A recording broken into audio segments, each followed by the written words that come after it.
இதுக்கெல்லாம் சொல்லுது மார்க் நீங்க எல்லாம் பண்ணீங்கன்னா மார்க் சரிங்களா. ஏன்னா மேஜரா வந்து உங்களுக்கு சில 2 மார்க்ஸ் 1 மார்க்லாம் வந்து அதுல போற மாதிரி ஆயிடுச்சு. நீங்க அதெல்லாம் என்ஷூர் பண்ணுங்க. ஏன்னா நீங்க பல்கா பாத்தீங்கன்னா 540 அப்படின்னு 1000 மார்க்ஸ் பார்க்கும்போது அது பெருசா தெரியும். பட் கடைசியில 100 மார்க்ஸ் ஒன்லி டிஸ்ட்ரிக்ட் ஸ்கோர் இருக்கும். 100 மார்க்குக்கு தான் வரும். ஈவன் 0.5 0.1 வரும்போது கூட உங்க டிஸ்ட்ரிக்ட் ஸ்கோர் வந்து நேஷனல் லெவல்ல இருக்கிற 730 டிஸ்ட்ரிக்ட்ஸ் 761 டிஸ்ட்ரிக்ட்ஸ்க்கு வந்து ரேங்கிங் வரும்போது உங்களுக்கு பாயிண்ட்ல டிஃபரன்ஸ் வரும் உங்களோட டிஸ்ட்ரிக்ட் ரேங்கிங். புரியுதுங்களா?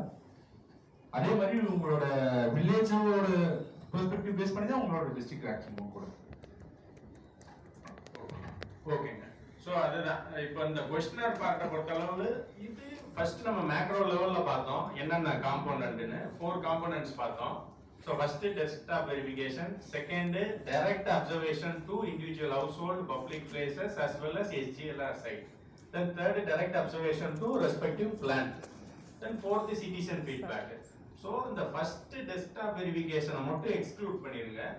ரிமைனிங் 3 காம்போனன்ட் இருக்குல்ல அந்த 3 காம்போனன்ட்மே இந்த 14 क्वेश्चनக்குள்ள தான் இன்க்ளூட் ஆயிருக்கு. சரிங்களா? சோ அந்த 14 क्वेश्चन பாத்தீங்கன்னா ரெண்டு மேஜரான क्वेश्चन. ஒன்னு ஹவுஸ் ஹோல்ட் சர்வே, இண்டிவிஜுவலா ஒவ்வொரு ஹவுஸ் ஹோல்டும் அந்த நம்ம 16 ஹவுஸ் ஹோல்ட் டிஸ்கஸ் பண்ணோம்ல. சோ அந்த இண்டிவிஜுவல் ஹவுஸ் ஹோல்ட் சர்வே ஒரு இண்டிவிஜுவல் வியூல சானிடேஷன் ஆஸ்பெக்ட் எந்த அளவுல evolve ஆயிருக்குன்றது.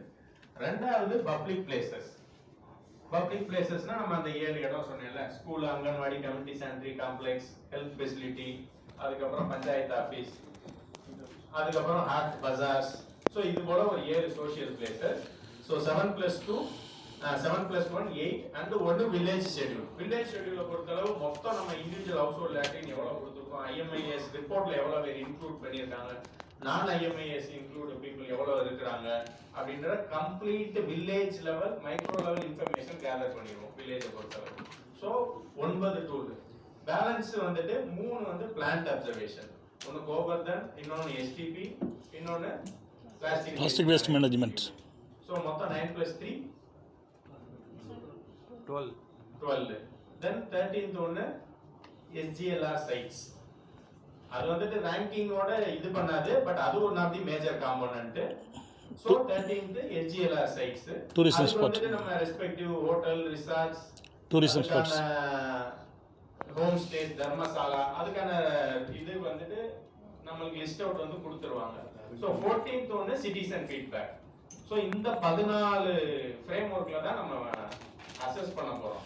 the remaining 3 components: direct observation of village, household, and direct observation of plant and citizen feedback.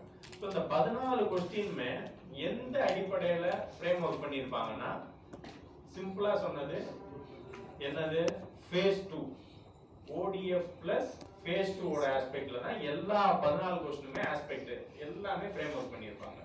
So for example இப்போ household எடுத்துக்கிட்டோம் அப்படின்னா, from the beginningல சொன்னது போல தான் இண்டிவிஜுவல் ஹவுஸ்ஹோல்ட்ல லெட்டினோட செட்டப் எப்படி இருக்கு,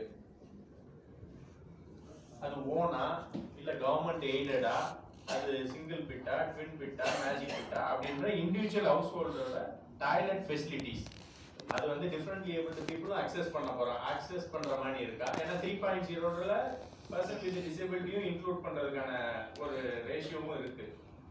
ஏன்னா ஃபர்ஸ்ட் நம்ம ODF phase 1, செகண்ட் ஃபேஸ்ல சஸ்டைனிங் தி ODF.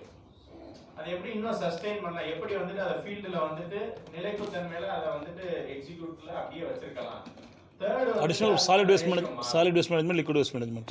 தேர்ட். சோ தேர்ட் ரேஷியோல செகண்ட் ஃபேஸ்ல அது முக்கியம். அப்ப இந்த 14